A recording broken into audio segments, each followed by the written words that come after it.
হাই everyone, আজি আপোনালোকে ৰেচিপিটো চাই গম পাইছে চাগে। আজি এটা মিঠাই ৰেচিপি লৈ আহিছোঁ, যিটো আপোনালোকে একেবাৰে সহজতে বনাব পাৰিব আৰু লগতে যিসকলে চেনি এভইড কৰে। আজিকালি বহুত মানুহে চেনি নাখায়, মিঠৈটো ব্যৱহাৰ কৰে। একেবাৰে মই মিঠা নাইকিয়া বুলি ক'ব নোৱাৰোঁ, কাৰণ মই মিঠৈ ব্যৱহাৰ কৰিম। তাৰ বাবে আহকচোন, মই 1 কাপ বেচন লৈছিলোঁ, সেইখিনি মই অলপমান ড্ৰাই ফ্ৰাই কৰি ল'ম।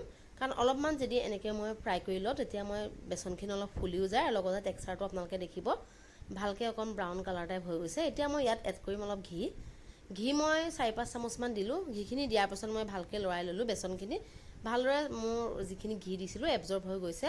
এতিয়া ইয়াত মই অলপমান চুজি দিলোঁ। চুজি দিছিলোঁ 2-3 চামুচমান। মই আজি পৰিমাণটো কম বনাইছোঁ, সেইবাবে মই অলপমান বনাইছোঁ কাৰণে আপোনালোকক কমাই দিছোঁ বস্তুখিনি। আৰু আপোনালোকে যদি ইয়াৰ ঠাইত সৰহকৈ বনাওঁ বুলি ভাবে, তেতিয়াহ'লে আপোনালোকে কোৱান্টিটিটো ডাবল কৰি দিব, একেটাই হ'ব টেক্সচাৰ। এইখিনি গৰম হৈ থাকোঁতে মই মিঠৈখিনি ভালকৈ কাটি ৰাখিছিলোঁ, এইখিনি মই ইয়াত এড কৰি দিম।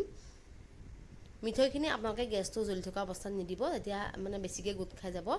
যেতিয়া গৰম হৈ থাকে বস্তুখিনি, তেতিয়াই এনেকৈ লৰাই দিলে ভালকৈ মিক্স হৈ যাব। আপোনালোকে দেখা পাইছে। মিঠৈখিনি দিয়াৰ পাছত আপোনালোকে ভালকৈ এইখিনি মিক্স কৰি ল'ব, যাতে মিঠৈখিনি তাৰ লগত মিলি যায়। এতিয়া এইখিনি যিখিনি মই বেচন বৰফি বনাইছিলোঁ, সেইখিনি ৰেডি হৈ গৈছে। বেছখিনি মই যিটো কণ্টেইনাৰ ৰেডি কৰি ৰাখিছিলোঁ আগতীয়াকৈ ঘি সানি, এইটো মই ভালকৈ ইয়াত ছেট হ'বৰ কাৰণে ৰাখি দিলোঁ।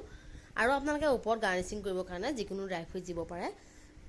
অলপমান ড্ৰাই ফ্ৰুইট দি এনেকৈ গাৰ্নিচিং কৰিব, যাতে ভাল লগা হয় লুকটো। এতিয়া মই এইখিনি হৈ গৈছে, 1 ঘণ্টামান ৰাখি দিছোঁ।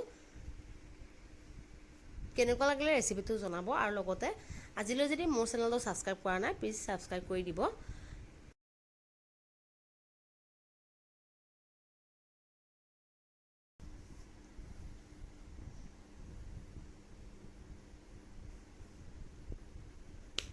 ৰেচিপিটো একদম ছফ্ট আৰু টেষ্টি আছিলে।